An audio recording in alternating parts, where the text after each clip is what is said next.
그러니까 조금 전에 그 한편으로는 정치권의 현실 인식이 조금은 아니했고 또 다른 한편으로 이른바 제야와 운동권 세력들은 너무나 좀 약간 낭만적이기도 하고 네. 현실 정세를 좀 냉철하게 파악하지 못하고 있었다. 뭐 이런 얘기를 했잖아요. 그래서 이제 김대중 대통령께서는 계속 이제 이른바 그 서울의 봄 때 한편으로는 대학 강연을 막 다니면서 겉에서 보기에는 이 대학생들을 상대로 선동하는 거 아닌가 이런 모습처럼 비칠지 모르지만 네. 내용적으로는 대학생들의 자제를 촉구했단 말이에요. 그래서 신문에도 이제 기고를 해서라도 어떻게든 이제 사태가 혹시라도 이제 어떤 우발적인 충돌로 흐르지 않도록 하려고 노력을 하셨는데 네. 그래서 이제 5월 15일 이때 이제 서울 지역에서 데모를 하던 학생들이 이제 시위를 멈추고 이른바 서울역 회군을 하죠. 근데 이제 저도 어렸을 때 이제 이런 일련의 스토리를 약간 이제 학생 입장에서 듣고 교훈을 도출을 했는데 그게 뭐냐면 그 이후에 이어진 사태가 뭐냐면 5월 17일에 계엄령이 확대되고 그런데 이제 이제 김대중 내란 음모 사건이 터지면서 네. 김대중 선생이 이제 잡혀가니까 광주와 전남 지역에서는 이제 김대중을 석방하라, 뭐 전두환은 물러가라, 뭐 계엄령 철폐하라, 이제 이런 요구를 이제 내걸고 시위가 계속 이어졌죠. 네. 그래서 이제 결국 우리가 이제 다 알다시피 이른바 5.18 항쟁이 일어나는데 이런 뭐 결과적으로 이제 그 당시에 광주와 전남에서 많은 피해자들이 이제 맞아요. 나타나지 않았습니까? 예. 그러다 보니까 이제 나중에 이제 서울 지역의 학생들은 이제 약간 죄책감이 있는 거죠.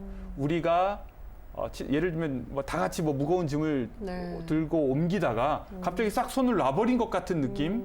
그래서 애꿎게 광주 전남의 이제 청년 학생들이 죽은 것이 아닌가 하는 이런 미안한 마음과 죄책감, 이제 그것이 80년대의 민주화 운동의 강한 이제 동력이 되기는 했죠. 네. 그런데 이제 그러다 보니까 또 그때의 서울역 회군 결정을 또 비판하고 그때 이제 회군하지 말았어야 한다, 막 이런 주장도 했던 것 같아요. 그래서 저도 이제 어렸을 때 학생 시절에는 네. 그것을 뭔가 비겁한 결정, 그래서 이제 그걸 결정한 어떤 학생회장들에게 책임을 묻거나 오히려 그때 끝까지 이제 시위를 하자고 주장한 사람들이 오히려 옳은 생각을 한 사람인 것처럼 생각하고 이랬던 것 같아요. 근데 역사의 가정법은 뭐 참 무의미하지만 네. 정말 정말 만약에 그때 이제 회군을 하지 않고 계속 서울 지역에서도 학생 시위가 이어졌으면 광주가 아니라 다른 곳이었을까? 네.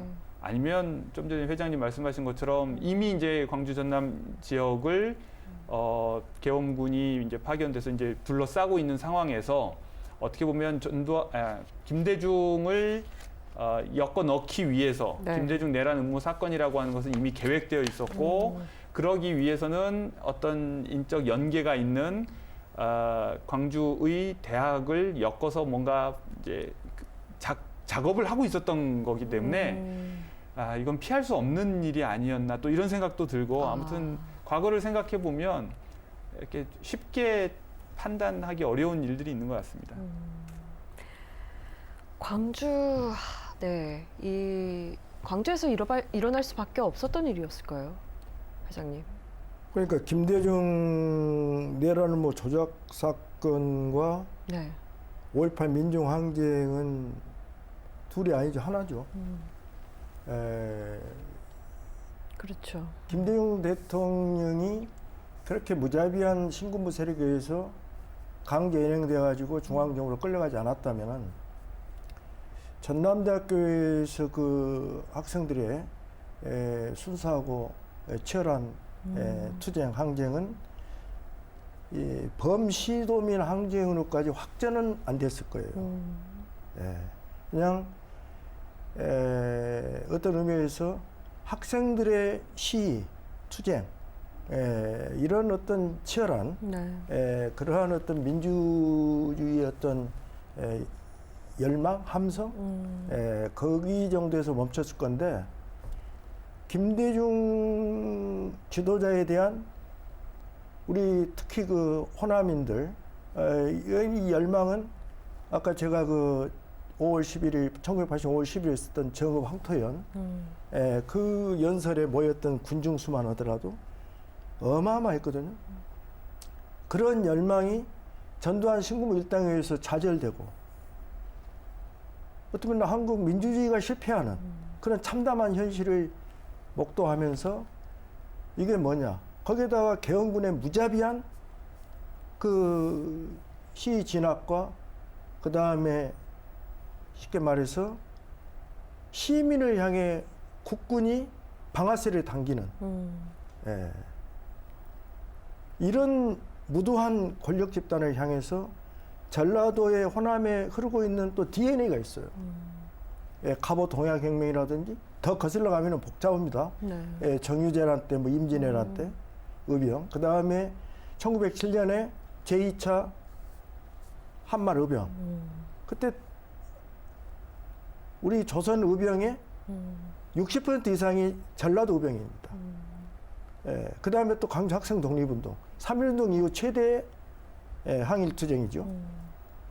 그 다음에 또 연면 이후는 69년도 삼선개헌 때만 하더라도요. 전국에서 그 부정불법 선거가 자행됐에도 불구하고 광주만이 삼선개헌 국민투표에서 반대표가 많았습니다. 서울 종로구하고. 네. 이런 그 전라도에 흐르는 이 민주주의, 그 다음에 참된 사회를 지향하는 그런 평화로운 세상, 어떤 평등한 세상, 이런 DNA가 우리 전라도에 유독 강하죠. 지금도 마찬가지고요. 그런 시도민의 합심 협력 속에서 학생들이 그 무도한 진압군들에게 네. 폭행을 당하고 또 무고한 시민들한테 말하자면은 그야말로 이 적들한테도 가지 않을 총구가 내 나라 내 시민 내 국민에게 네. 그런 학살의 총을 들이대고 살상을 해야 되는 그렇죠. 비무장 이런 시민들에게. 속에서 김대중이라는 지도자의 그러한 그 고난과 그분에 대한 그 어마어마한 탄압, 순환 이게 혼연일체가 되어서 범시도민 항쟁으로 확산이 된 거죠. 그래서 결국 김대중 때문에 5.18 민중항쟁은 전 시도민의 항쟁으로 확대가 됐고 그 확대된 시민항쟁의 힘에 의해서 물론 미국이라든지 유럽의 지도자들이라든지 교황까지 포함해서 모든 양심적 세계인들이 김대중의 구명을 나중에 이어갔지만 결국 김대중을 사는 것은 미국도 아니고 해외 지도자들의 힘만도 아니고 그런 힘들을 포함한 그 훨씬 더 전제에 있는 광주 10일간의 항쟁의 그 이대한 그 피플 파워 그것을 미국은 한반도를 갖다가 전략적 상황에서 김대중의 사형을 도저히 집행해서는 안 된다. 이로 인해서 저는 김대중과 5.18과 김대중은 네. 둘이 아닌 하나다. 그래서 이만열 교수는 이런 말씀을 했죠. 5.18 내란음모 조작 사건이 갖는 의미는 첫째는 이 김대중 때문에 일어났다. 계엄철폐와 김대중 석방이 5.18 민중항쟁 속에 가장 큰 구호를 차지했다. 계엄 해제하고 3대 구호죠. 그 다음 두 번째는 5.17 내란음모 조작 사건, 그 김대중에 대한 강제 연행과 그 순환을 통해서 우리 한국의 그 군부 정권, 그들을 향한 대항 이데올로기로서의 민주주의가 확산됐다. 확대됐다는 거죠. 확장됐다. 그 다음 세 번째는 김대중과 전라도민들의 혼연일체를 통해서 결속력이 강화됐다. 그리고 세 번째는 이러한 어떤 세 가지 조건 속에서 고난을 당한 자가 하나로 미라되어서 수백 개, 수천 개의 미랄로 확대되어서 이 역사를 발전시켜낸 그 고귀한 그 역할이 있었다. 이렇게 이제 정리를 하신 적이 있는데요. 어쨌든 김대중과 5.18과 김대중은 그야말로 혼연일체이기 때문에 김대중 내란음모 조작 사건에 관련돼서 형을 살았던 사람은 당연히 5.18 유공자지만 심지어 김대중 내란음모와 연관도 없는 쉽게 말해서 5월 17일 밤에 대학의 학생의 각각 서클룸이라든지 이런 데 있다가 예비 검속된 사람들도 전부가 다 5.18 유공자입니다. 이게 5.18을 현장성에서 같이 움직이지 않은 사람도, 저기 경상도에 있던 사람도, 서울에 있던 사람도, 제주도에 있던 사람도, 강원도에 있던 사람도, 충청도에서 전라북도도, 광주도 예비 검속된 모든 그 당시에 학생의 지도자, 학생의 간부, 학생의 활동가 이런 사람들도 5월 17일날 예비 검속돼서 끌려갔다 그 실형을 살고 나오거나 아니면 거기서 무도한 고문을 당하거나 이런 사람들 전부가 지금 현재 5.18 유공자로 돼 있는 것이 제 말을 더 확연하게 증명합니다. 5.18과 김대중과 5.18은 둘이 아니다. 예. 그래서 전두환 5.17 내란 그 말하자면은 쿠데타에 네. 희생당했던 사람들 이 사람 전부가 지금 5.18 유공자입니다. 예. 그래서 김대중과 5.18과 김대중은 하나다. 네. 예, 이 이야기입니다. 이게 아주 그 흥미로운 지점이 이렇게 내란 음모 사건을 이제 조작을 해서 네. 이제 김대중 대통령을 비롯한 이제 여러 사람들을 이제 검거하고 감옥에 넣잖아요. 그리고 이제 막 고문도 하고 그러면서 이제 증거를 날조해가지고 이제 결국 이제 재판에까지 붙이는데 군사 재판에 붙이는 계엄하였으니까. 근데 이 너무 성의가 없는 거예요. 이 스토리가. 그러니까 뭐냐면. 김대중 대통령은 공개 활동을 해왔습니다. 그리고 그 전까지는 계속 연금 상태였고, 네. 그래서 이제 공개 활동을 하면서 대학을 다니면서 강연을 했으면 들은 사람이 몇 명이겠어요. 그러면 거기서 자기가 내란을 선동했는지, 아니면 학생들의 자제를 촉구했는지, 뭐 이런 얘기든 들은 사람이 다 증인인데, 완전 이걸 이제 내란음으로 뒤집어 씌우는 것도 되게 이제 어처구니가 없지만, 그러니까 이제 재판 과정에서도 본인이 동아일보의 학생들의 어떤 시위 자제를 촉구하는 글을 썼던 사실도 신문 기자가 아는 거고, 자기들이 검열해서 못 실게 했으니까 또 더 잘하는 사실이고, 그걸 다 얘기를 하거든요. 그리고 재밌는 게 여기서 이제 그 매개 역할로 등장하는 인물이 이제 그 당시 이제 전남대 총학생회장을 지내고 그 복학생 회장을 하던 이제 정동연 학생. 이분을 네. 이제 마치 이제 그 지시를 받아가지고 광주로 잠입해서 이제 학생 시위를 주도한 사람인 것처럼 이제 묘사를 해요. 근데 그 연결고리가 뭐냐면 방명록이에요. 그러니까 내란을 획책하는 사람이 네. 누가 자기 집에 오는 사람들한테 방명록을 받아요. 강의를 들었던 그냥 그냥 자기 집에 방문을 했다가 실제로 만나지는 못했는데 네. 왔다가 자기 왔다 갔다 고 이렇게 쓴 방명록을 그러니까 네. 저는 어떤 사람이 국가를 전복하려고 내란 음모를 꾸미는데 만난 사람들의 방명록을 받겠냐는 거예요. 그러니까 다 비밀리에 철저하게 네. 그러니까 지하에서 몰래 움직여야지 그렇게 공개적으로 활동하는 내란 음모가 어디 있습니까? 그러니까 이 음모의 이 서사 구조가 너무 조야해서 드라마로 치면 이건 그냥 퇴짜 맞을 원고 아닙니까? 근데 이제 그게 그 사람들의 창의력의 수준이고 도저히 네. 안 되는 걸 위해서 엮으라고 하니까 이제 참 힘들었겠다 싶긴 한데 중요한 더 건 허술한 걸 가지고 와도 뭐 어떻게든 그걸 웃겼겠죠. 또 예. 재판관들이 그걸 증거랍시고 해가지고 땅땅땅 유죄 판결 내리는 것도 참 해도 너무한다. 이 판사와 이 검사들의 이 치졸함 정말 뭐 참 직업적 비애라고 자기들은 변명할지 모르겠는데 그러니까요. 너무하죠. 이 김대중 내란은 뭐 공교수님 말씀하신 대로 그 군사법정 재판관들 네. 이런 사람들은 탈법이었고요.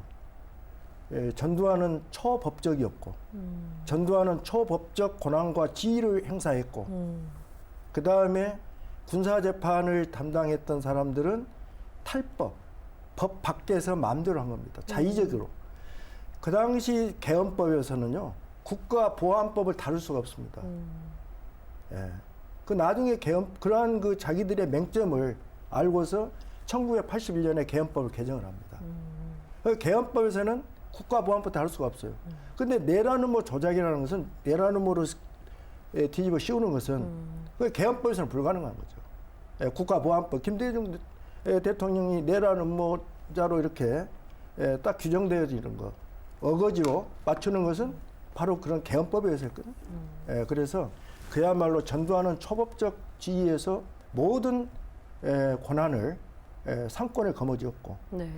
그 다음에 그 군사재판관들은 탈법적 자의적 행위를 법이라는 그 형식으로 포장해서 김대중을 사연을 끌었죠. 그래서 1980년 9월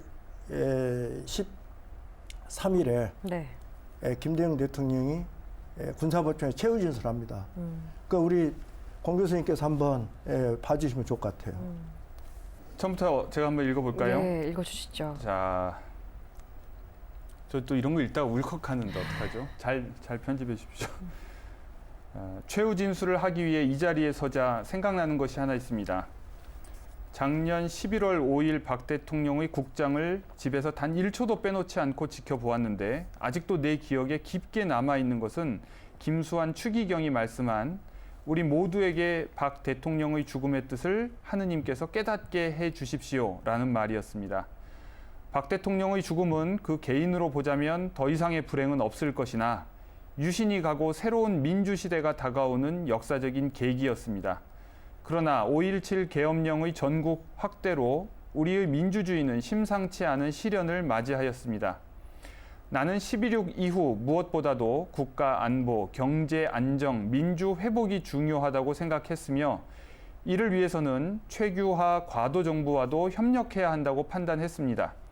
나는 일관되게 정치 보복 없는 국민 화해를 주장했으며 이런 의미에서 최 정권의 대화도 요청하고 나의 납치 사건에 관련된 사람들을 용서하겠다고 말했습니다.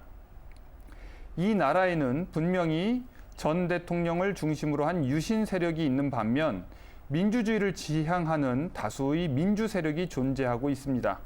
그 어느 한쪽 세력도 다른 세력을 억누르고서는 이 나라를 이끌고 갈 수 없다고 나는 확신합니다. 우리 국민은 이미 민주주의를 해야 하고 또 할 수 있는 능력을 가지고 있습니다. 이번 사건을 김대중 일당 내란 음모 사건이라 했는데 나 한 사람이 다수의 학생 국민을 선동하고 동원할 수 있는 능력을 갖고 있다고 판단했다면 왜 정부는 학생의 자제를 요망한 나의 성명서나 동아일보의 요청에 따라 쓴 기고문을 보도조차 못하게 했습니까? 당국이 나의 형을 집행하려 한다면 불가능한 일은 아니겠으나 이것이 과연 법의 정의에 합당하여 민주국가로서 옳은 일인가 심사숙고해 주기 바랍니다. 나는 나에 대한 관대한 처분보다는 다른 피고인들에 대한 관용을 바랍니다. 결국 이분들에 대한 혐의의 책임자는 나이기 때문입니다. 이 최후 진술의 끝부분을 제가 또 읽어보겠습니다. 네. 나는 아마도 사형 판결을 받고 또 틀림없이 처형당하겠지만 내가 처형당한다는 것은 처음부터 각오하고 있는 것입니다. 나는 여기서 이 기회를 빌려 공동 피고인 여러분께 유언을 남기고 싶습니다. 내 판단으로 머지않아 1980년대에는 민주주의가 회복될 것입니다. 나는 그걸 확실히 믿고 있습니다. 그때가 되거든 먼저 죽어간 나를 위해서든 또 다른 누구를 위해서든 정치적인 보복이 이 땅에서 다시는 행해지지 않도록 부탁하고 싶습니다. 이것이야말로 내 마지막 남은 소망이기도 하고 또 하느님의 이름으로 하는 내 마지막 유언입니다. 예, 뭐 대통령께서 그렇게 최후진술 하신 것을 정말 생각을 하고 또 생각하면 먹먹한 가슴뿐이고요. 네. 그렇게 해서 이제 말하자면은 육군 교도소로 들어가시죠. 중앙정보부 지하에서 오랜 그들의 신문 취조를 끝내고 네. 그래가지고 이제 11월 21일 날 이 여사하고 처음 서신 교환을 해요. 네. 그 내용도 한번 우리 공 교수님이 읽어주시면 좋겠어요. 네. 이게 이제 조금 전에 최후 진술에서는 굉장히 의연한 모습이셨는데 네. 이제 정작 이제 사형 집행을 기다리는 과정에서는 죽음이 굉장히 이제 두렵게 느껴지셨던 것 같아요. 네.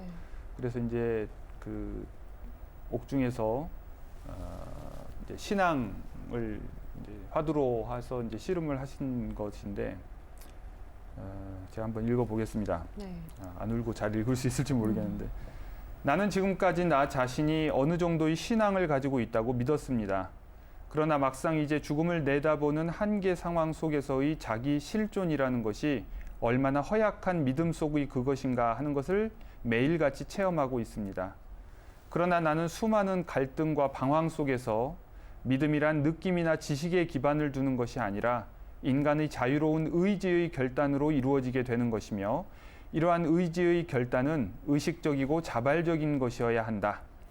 우리의 기쁨과 감사와 찬양도 먼저 의지로서 행하고 감각이 뒤따라가는 것이다는 판단 아래 오직 눈을 우리의 주님께 고정시키고 흔들리지 않도록 성신께서 도와주시도록 기구하고 있습니다.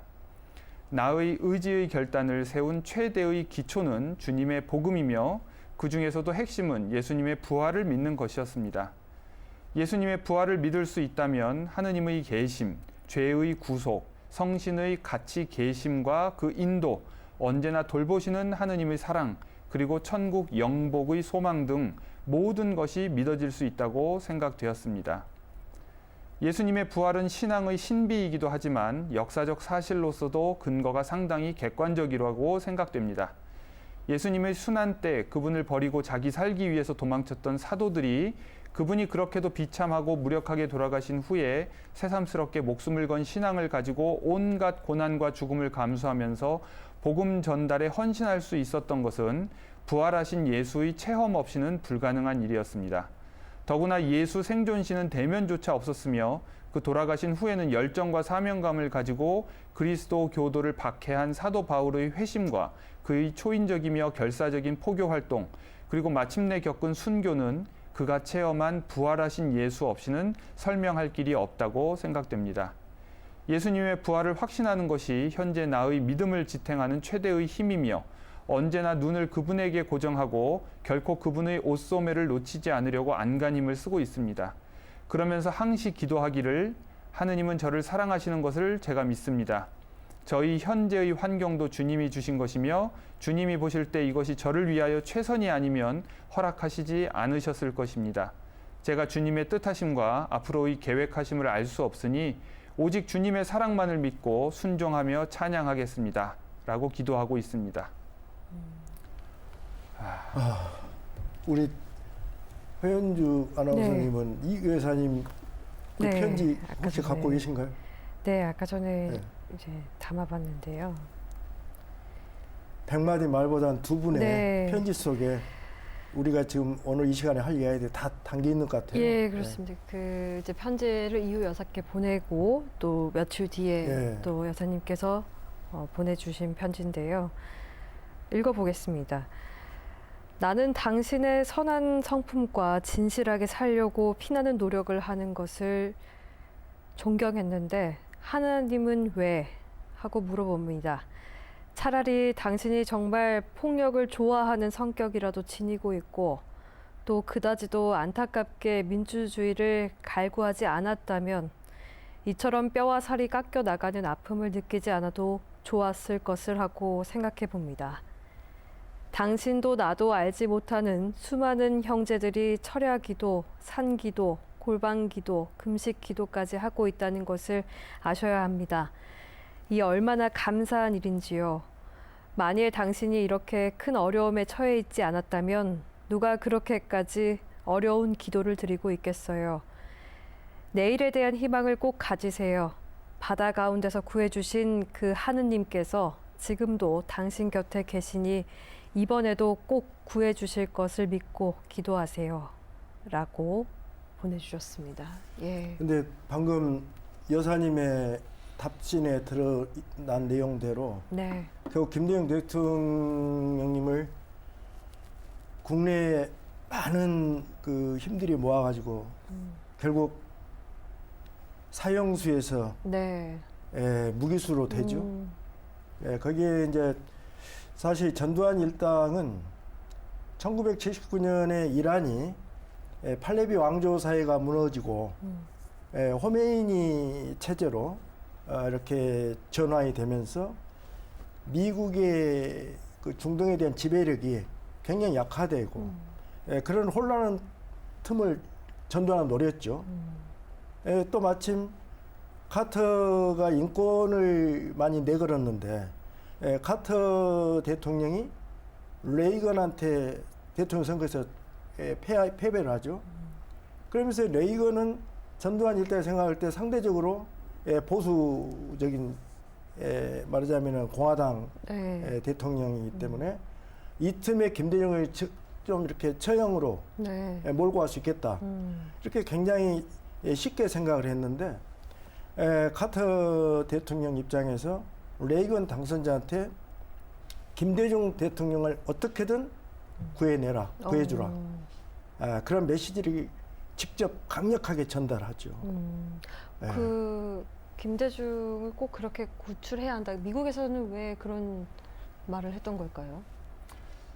여러 가지가 의미가 있다고 생각해요. 그러니까 예. 이제 일단 김대중 대통령이 뭐랄까 신생 독립국가들 그리고 이제 민주화 과정 속에 있는 이런 나라들에서 이제 상징적인 인물이기도 하고 우리가 이제 전에 살펴봤듯이 1971년 대통령 선거를 앞두고 미국에서도 이제 야당 대통령 후보가 엄청난 인기가 있다고 하니까 이제 한번 보자 네. 그래서 이제 미국에 초청받아서 가시잖아요. 그리고 그때 이제 두루두루 미국의 이제 정치인들과 만나서 이야기를 나누면서 이제 매우 강한 인상을 남겼죠. 그러다 네. 보니까 사람들이 일단 김대중이라고 하는 인물이 그냥 우리도 사실 이제 아프리카에 어떤 정치인이 있다 그러면 사실 이름도 기억 안 나고 그렇게 이제 그냥 그런가 보다 하고 넘길 수 있는데 만나서 강한 인상을 받고 심지어 네. 논리적이고 미국 역사에 대해서도 풍부한 지식을 가지고 있고 이러면 이제 좋은 인상을 받잖아요. 네. 이제 그런 식으로 했기 때문에 이제 잊지 못하는 것도 있죠. 그러니까 그런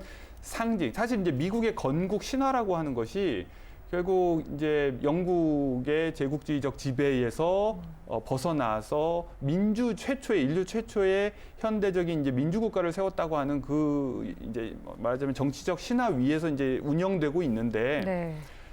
그렇기 때문에 또 이제 다른 나라가 동일한 이제 민주 제도를 받아들이기를 원하고 그리고 지금 2차 세계대전 이후에 소련과 대립하면서 어떻게 보면 공산주의 체제 또는 독재에 맞서는 이제 민주 진영을 이제 규합하려고 하고 있지 않습니까? 네. 그러니까 이제 그런 상징적 인물이 굉장히 중요한 거죠. 이제 그런 인물 하나가 사라진다는 것은 다른 의미에서는 이제 미국의 실패를 의미하는 것이고 네. 결국 이 세상에 악이 득세한다 또는 독재가 점점점 힘을 넓히고 있다. 그러면 결국 미국 역시 포위되고 있는 것을 의미하는 거잖아요. 그러니까 그런 의미에서도 김대중이라고 하는 인물이 살아남고 다음을 모색할 수 있고 어쨌든 민주화의 희망이 꺾이지 않는 것은 굉장히 중요했던 것 같아요. 네. 예. 그렇습니다. 그래서 그런 말씀에도 뭐 동의하지만은 미국은 철저한 자국 이익 중심이죠. 한반도의 어떤 지배 전략에서도 김대중 꼭 필요한 사람이고, 그리고 전에 말씀드렸다시피 5.18 민중항쟁의 거대한 피플 파워, 그 한국인의 그 민주주의, 그 김대중에 대한 지지, 이런 어떤 에너지를 확인했기 때문에 거기서 미국의 한반도 전략상 김대중의 처형으로 갈 수도 없고, 그리고 전두환 정권은 명분도 실질적인 그 어떤 것도 부여할 수 없는 국민의 지지 밖에 있는 쿠데타 세력입니다. 그들이야말로 내란 세력이죠. 그런데 이제 전두환이가 그런 정통성 없는 정권으로 출발을 하다 보니까 레이건하고 정상회담에 목을 맵니다. 한미 정상회담. 전두환과 레이건과 전두환의 정상회담에 목을 매는데 그 미국에서 그 정상회담의 전제 조건으로 제시한 것이 김대중 대통령에 대한 구명. 그래가지고 이제 비단 그것뿐이겠습니까만은 김대중 대통령의 사실 이 전 단계로 들어가 보면은 김대중 대통령의 광범한 어떤 글로벌 네트워크가 있어요. 네. 유명한 미국의 존 F 케네디 동생인 에드워드 케네디라든지, 그 다음에 또 저 독일의 그 당시는 서독이죠. 빌리 브란트라든지, 또 교황이라든지, 또 오스트리아의 총리라든지, 또 일본에서도 일본의 그 노조들 총평 이런 데서 굉장히 김대중 납치 사건 이후로 네. 김대중에 대한 전폭적 지지를 항상 해옵니다. 그렇죠. 일본에서도 그랬었고. 그래서 네. 한국에서 오는 수출 상품 이런 하역을 거부하고 총평해서 그 말고도 그야말로 국내에 수많은 김대중 구명에 힘들. 예를 들어 독일이라든지 프랑스에 있는 우리 훌륭한 그 지도자들 있었잖아요. 화가이신, 우리 음악가이신, 우리 이런 여러 가지 선생님들이 모두가 다 우리가 나서서 김대중을 구명해야 된다. 또 일본의 우리 제일동포라든지 일본의 또 양심적 지식인들 그렇게 해서 결국 김대중 대통령이 1980년 1월 23일 날 대법원 사형 확정 판결된 1시간 후에 국무회의에서 전두환이가 무기징역으로 감형을 합니다. 그렇게 해서 이제 김대중 대통령이 청주 교도소로 이감을 가시죠.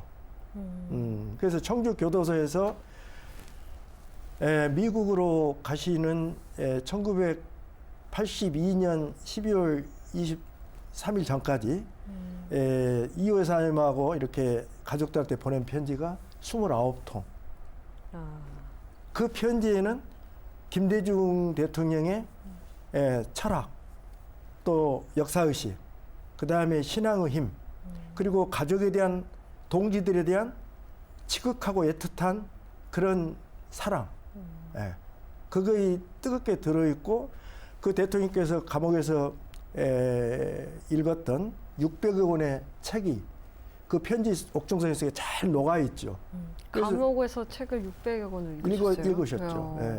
그리고 이 여사님은 김대중 대통령께서 필요하신 책은 어떻게든 다 구해서 감옥에 보내주셨고, 그래서 말하자면 김대중 대통령은 역설적으로 전두환 신군부 일당의 잔인무도한 폭압에 의해서 목숨을 잃을 그 순간순간 위기를 사셨지만 그 속에서 죽음을 넘나드는 인간의 최후의 어떤 최종적 거기에서 빛나는 에스프리의 어떤 철학에 모든 얼개가 더 이렇게 근육이 붙고 또 그야말로 아름다운 문양이 온몸에 새겨지는 그런 총화된 지도자의 모습을 갖췄다고 봅니다.